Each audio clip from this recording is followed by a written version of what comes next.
थोड़ी देर बाद ही हमारी हीरोइन ने वहां पर टी सर्व कर दी थी। तो तब वो डिजाइनर वहां पे रिलैक्स होके बैठ गई थी। वो कहती है, मुझे माफ कीजिएगा योर हाइनेस, मैंने आपके सामने इतनी पैथेटिक साइड शो की।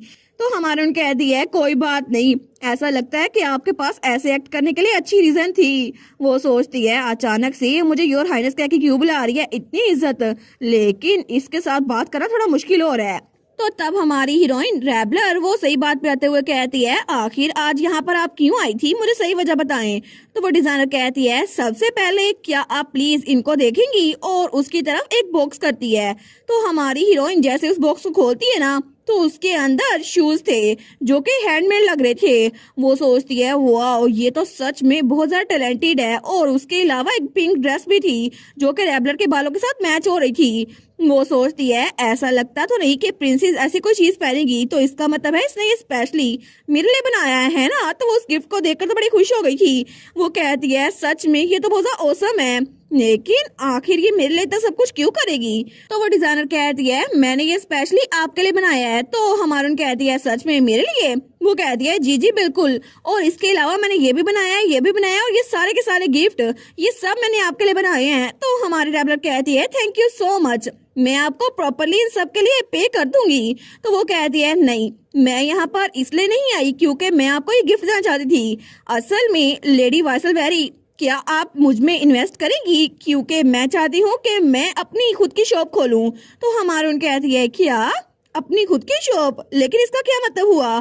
तो वो कहती है, आपको याद है आपने उस दिन मुझसे क्या बोला था। और तब वो उस दिन की बात कर रही थी जब हमारी हीरोइन ने प्रिंसेस के जैसी ब्लॉन्ड विग पहनकर उससे बात की थी। वो कहती है, आपने कहा था कि मुझे अपनी खुद की शॉप खोलनी चाहिए ताकि दुनिया को मेरा टैलेंट पता चले, और ये अच्छा होगा कि बाकी लोग भी मेरे हाथ के बने हुए कपड़े ट्राई करें। लेकिन तब वो कहती है, उस दिन जब आपने मुझसे ये बात की थी ना माय लेडी, तो मुझे लगा था कि मैं अपना ख्वाब पूरा कर सकती हूँ, क्योंकि मैंने बचपन से एक ही ख्वाब देखा था कि मेरे बनाए हुए डिजाइन लोग पहने, और ये मेरा बहुत लंबे अरसे से ख्वाब था।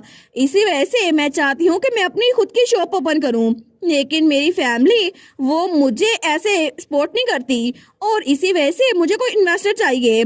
लेकिन जब भी मैंने अपनी फैमिली से बात की है ना, तो उन्होंने कहा है कि मुझे तो कोई जगह भी नहीं मिल सकती, तो आखिर मुझे स्पॉन्सर कौन करेगा। इसी वजह से मैं इतनी दूर आपके पास आई हूँ, क्योंकि मेरी फैमिली कभी मेरा साथ नहीं देगी। तो हमारी रैबलर सोचती है, क्या मतलब आपका साथ नहीं देंगी। वो सोचती है, उस फैमिली को बिल्कुल नहीं पता कि इसमें जो टैलेंट है ना, लगता है उनका सबका दिमाग खराब हो गया है। प्रिंसेस की फॉर्मर डिजाइनर जिसके पास इतना सारा टैलेंट है, ये तो ऑब्वियस है ना कि वो सक्सेसफुल होंगी, लेकिन इस अपॉर्चुनिटी को साइड पे रखना ये तो बिल्कुल बेवकूफी होगी ना। और उनकी फैमिली को तो उनके लिए चेयर करना चाहिए, ना कि उनको बदनाम करना चाहिए। लेकिन तब डिजाइनर कहती है, वेल तो आपका इस बारे में क्या ख्याल है। तो हमारे उन सोचती है, मुझे लगता है मेरे लिए बड़ा आसान होगा। तो रैबलर स्माइल करते हुए कहती है, ऑल राइट। वो कहती है, सच में आप मुझे स्पॉन्सर करेंगी।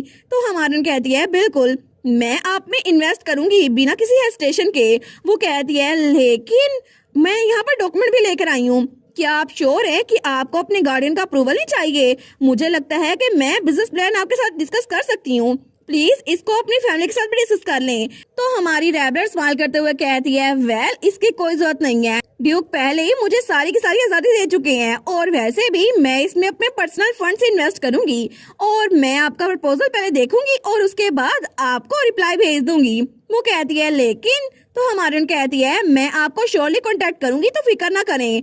तो तब वो डिजाइनर वहां से जा रही थी, तो वो डिजाइनर सोचती है, क्या ये इतनी जल्दी खत्म हो गया। लेकिन हमारी हीरोइन उसको बाय कर रही थी, और जैसे ही वो उस दरवाजे से बाहर निकलती है ना, तो हमारी रैबलर तो रिलैक्स हो गई थी। वो सोचती है, नो वे, मैं कितनी लकी हूँ ना, मुझे लगता है मैं तो बहुत ज्यादा अमीर बनने वाली हूँ, क्योंकि ये डिजाइनर ये तो बहुत ही ज्यादा फेमस होने वाली है।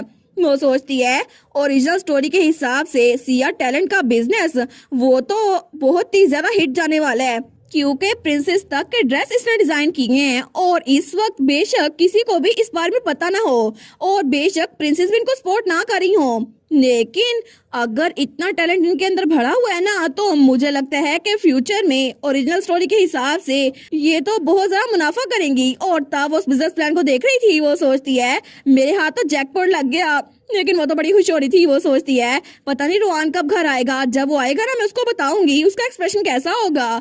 लेकिन तभी वहां पर उसकी मेड भागती हुई आती है। वो कहती है, माय लेडी, तो रेबलर वहां पर देखती है, वो कहती है शार्लेट क्या कुछ गलत हुआ है, तुम इतनी भागती हुई क्यों आ रही हो? तो शार्लेट कहती है बहुत बुरी खबर है माय लेडी, असल में बात यह है कि यंग मास्टर रुआन उनको पैलेस में ले जाया गया है क्योंकि उन पे शक किया जा रहा है कि वो इलीगल ड्रग्स के डिस्ट्रीब्यूशन कर रहे हैं। तो रेबलर कहती है क्या इलीगल ड्रग्स की? लेकिन तभी उसी वक्त दूसरी तरफ हमें पैलेस का सीन दिखा जाता है जहाँ पे एम्परर और बाकी के एडवाइजर बैठे हुए थे। तो एम्परर कहता है यंग लॉर्ड वाइसलवेरी, लेकिन मैं आपको ये क्यों ना कहूँ, एक्टिंग हेड ऑफ वाइसलवेरी ये अप्रोप्रिएट होगा, है ना? मुझे ये बताएं कि आप इस सिचुएशन को कैसे हल करने वाले हैं। तो वहाँ पे रुआन तो बहुत ही ज्यादा कंफ्यूज बैठा हुआ था।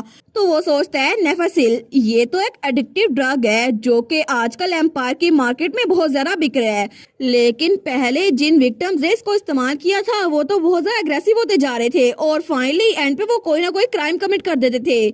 इसलिए इस पे स्ट्रिक्ट कंट्रोल बिठाया गया जो कि हमारी फैमिली यानी कि वाइसलवेरी फैमिली ने बिठाया था, लेकिन इस वक्त ये आउट ऑफ कंट्रोल हो गया है। तो वहां पर बाकी एडवाइजर कहते हैं आखिर ऐसा कैसे हो सकता है? नेफासिल ये तो एम्पायर के स्ट्रीट्स पे बिक रहा है, रिपोर्ट्स मिली हैं कि इसके न्यू एडिक्ट हर जगह फैले हुए हैं और मैनेजमेंट ऑफ नेफासिल ये तो आपकी टेरिटरी के अंदर आती है ना, तो आखिर आप इतने नाकाम कैसे हो सकते हैं? आपको पता नहीं है कि आपके घर की रिस्पॉन्सिबिलिटी है तो आपको इसकी रिस्पॉन्सिबिलिटी लेनी होगी। और हर कोई उस पर उंगलियां उठा रहा था। तो उनमें से कोई कहता है यंग लॉर्ड तो असॉल्ट के इंसिडेंट में भी इन्वॉल्व हुए थे, मुझे लगता है कि यहाँ पे सुकून का कोई दिन भी नहीं है। ऐसा लगता है कि ड्यूक के डिपार्चर से पहले उन्होंने ड्यूक को भी डिससेटिस्फाई कर दिया था और जानबूझ के ड्रग्स को लीक किया था। वाइसलवेरी फैमिली को तो इसके लिए अकाउंटेबल ठहराना चाहिए और ये सारा कुछ वो एम्परर के कहने पे कर रहे थे। लेकिन तभी एम्परर कहता है मैं इस बात से बिल्कुल एग्री करता हूँ, मुझे लगता है कि आप ड्यूक के वारिस बनने वाले हैं ना, इसी वजह से सारी की सारी ड्यूटीज और रिस्पॉन्सिबिलिटीज के लिए आपको जिम्मेदार ठहराना चाहिए। हम सिंपली इस मैटर को ओवरलुक नहीं कर सकते। तो रुआन कहता है मैं इसको रिजोल्व कर दूंगा, प्लीज मुझे थोड़ा टाइम दे। तो एम्परर कहता है क्यों, आखिर हम आप पे इतना रहम क्यों करें? क्या आपको सच में लगता है कि हम एक बच्चे की बात पे यकीन कर लेंगे? तो बाकी सब भी हंस रहे थे। लेकिन तब एम्परर कहता है वेल अगर तुम अपने फादर की तरह होते ना जिसने अपने आप को यंग एज से ही बैटलफील्ड में उलझाए रखा तो फिर मैं इस मैटर को जान देता, लेकिन तुम तो यहाँ बैठे हो मेरे सामने। तो रोआन वो कहता है मैं समझ गया, मैं आपकी बात का मतलब बिल्कुल समझ गया हूँ। हमारा घर इसकी रिस्पॉन्सिबिलिटी लेगा और इसको 1 महीने में हल कर देगा और इसके अलावा मैं इस इंसिडेंट की भी रिस्पॉन्सिबिलिटी लूंगा। मैं अपने फादर को फॉलो करूंगा और मैं भी उनके पीछे जंग में जाऊंगा। और तब थोड़ी देर बाद जब वो एम्परर के मीटिंग रूम से बाहर निकला था ना, तो तभी कोई इसको बुलाता है रुआन, और वहां पे प्रिंसेस खड़ी थी जो उससे मिलने के लिए आई थी। तो रुआन वो तो बहुत ज्यादा उदास था, वो कहता है प्रिंसेस, लेकिन प्रिंसेस वो हमेशा की तरह उसके पास आते हुए कहती है रुआन आखिर चल क्या रहा है, मेरे फादर ने आखिर तुम्हें क्यों बुलाया था? और तब उसके लिए फिक्रमंदी जाहिर करते हुए कहती है वो तो बड़े गुस्से में लग रहे थे, इसी वजह से मुझे फिक्रमंदी हो रही थी, लेकिन मुझे रीजन नहीं पता। फिर भी तुम्हें मेरे फादर से माफी मांगनी चाहिए और अगर तुमने उनसे माफी मांग ली ना तो मैं उनसे बात करूंगी, वो भी तुम्हें माफ कर देंगे, वो डेफिनेटली तुम्हें माफ कर देंगे। लेकिन रुआन को उसकी बात बिल्कुल अच्छी नहीं लग रही थी। वो कहता है मुझे माफ कीजिएगा प्रिंसेस, लेकिन मैं ऐसा कुछ नहीं करना चाहता। तो वो कहती है क्या, और तभी वो उसका हाथ झटक देता है। तो प्रिंसेस कहती है रुआन मेरी बात तो सुनो। तो रुआन कहता है इस वक्त मैं अपने फादर की जगह वाइसलवेरी फैमिली का हेड बन चुका हूँ, इसी वजह से मुझे जो कुछ करना पड़ा ना मैं अपनी टेरिटरी को प्रोटेक्ट करने के लिए करूंगा, चाहे हिज मजेस्टी मुझे मरने के लिए क्यों ना कह दे, मैं उनकी बात मानूंगा, चाहे इसका मतलब यही हो कि मैं अपनी डची को प्रोटेक्ट कर सकूं। इसी वजह से आपको इस सब में दखलंदाजी करने की जरूरत नहीं है। और तब वो पढ़ते हुए कहता है एक्सक्यूज मी, मुझे आपसे और बात नहीं करनी। तो प्रिंसेस पीछे खड़ी रह गई थी, वो कहती है रुआन मैं तो बस तुम्हें खुश देखना चाहती थी, लेकिन रुआन उसकी बात का जवाब नहीं देता और वहां से निकल गया था। तो प्रिंसेस कहती है रुआन, लेकिन उसको तो बहुत ज्यादा ह्यूमिलेटेड फील हो रहा था। वो सोचती है ये वही रुआन था जो मेरे एक बार कहने पे रुक जाया करता था, लेकिन अब तो ये मुझे पलट के भी नहीं देख रहा। ये सब कुछ जरूर रैबलर की वजह से हुआ होगा। एक बार फिर से रैबलर ने रुआन को मुझसे दूर कर दिया, मैं उसको छोड़ूंगी नहीं।